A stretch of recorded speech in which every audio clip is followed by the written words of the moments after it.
So here now with the director of the Muppets film, James Bobin. It's lovely to meet you. Mind you. Now, it's a brilliant film, first of all, congratulations. Thank you very much. It's really funny, and you get to meet all the characters, and it's a really fun watch. But there's a saying in show business, which is never work with children or animals. What about Muppets? They are both children and animals. Yeah. Some of them are animals, some of them are children. It's both things at the same time. No, I grew up watching the Muppets in the 70s over here, and I loved the Muppets as a kid. So to work with them for me is just, you know, they say no work with the heroes also, but I can tell you definitely should work with your heroes because it was amazing. Yeah, brilliant.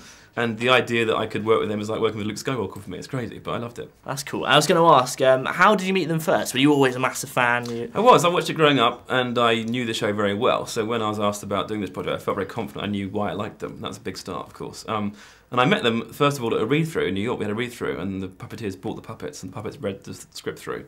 And it was so magical seeing Kermit and Piggy and Fozzie doing the lines I'd helped to write, so it's just amazing. Yeah, brilliant, that's cool. And because we're a kids' station, just really simply, could you explain briefly what a director does? What's your job? Yes, my job as the director is basically to tell the actors, in terms of their performance, how to say their lines, but also in terms of the camera right now, where to position the camera, and just basically I'm in charge of everybody in terms of making the film happen and be real. And so it's a very long, demanding job, but it's a lot of fun because I get to do things like cast the people in the film and choose the music for the film and all those sort of fun things. That's cool. And what were some of your ideas that you wanted to be in the film that you thought of at the beginning? I was very keen that we had a lot of songs in this film. When I first came on board, there weren't as many songs as there are now, and I loved the idea of being a big musical because I love musicals, and music makes you smile, I think. So I was very keen that at the very beginning of this movie would be a very big musical number, explaining it to everybody who these guys were. Yeah, that's really fun, I think. Cool, yeah, and it suits the Muppets as well. It does. It feels very Muppety. Yeah, that's good. Now the Muppets have been around a long time, and they were on the big screen in the cinema a while ago, and have done lots of things.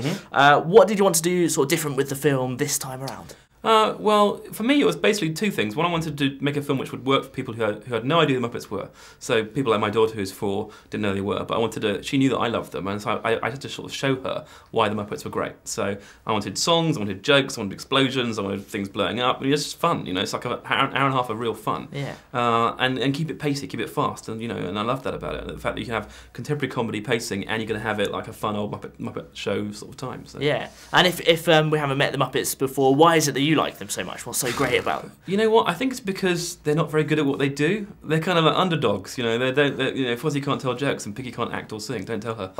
But that makes it really fun to root for them. You want them to do well because they kind of believe in each other, which is so nice. Yeah. And tell us about Walter as well, the new boy we see, who's a big Muppets fan. Yeah, Walter's a huge Muppets fan. He's been the biggest Muppet fan in the world. He's got a huge collection of Muppet memorabilia in his house, and he's the guy who makes the discovery that Tex Richmond, the evil oil baron, is going to destroy the Muppet Studios. So he is the guy who brings them all back together again, and becomes one of the Muppets. Sort of the hero. He is the hero, exactly. Yeah. That's cool. Now the $1 million question: can you choose a favourite Muppet?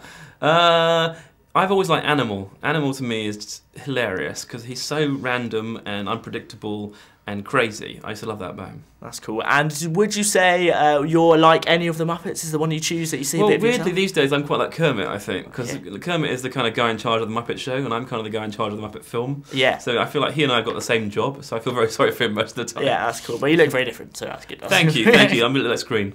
Good, cool. It's lovely to meet you. It's a brilliant film, and all the best with it. Cheers. Thank you. Nice to meet you. Nice.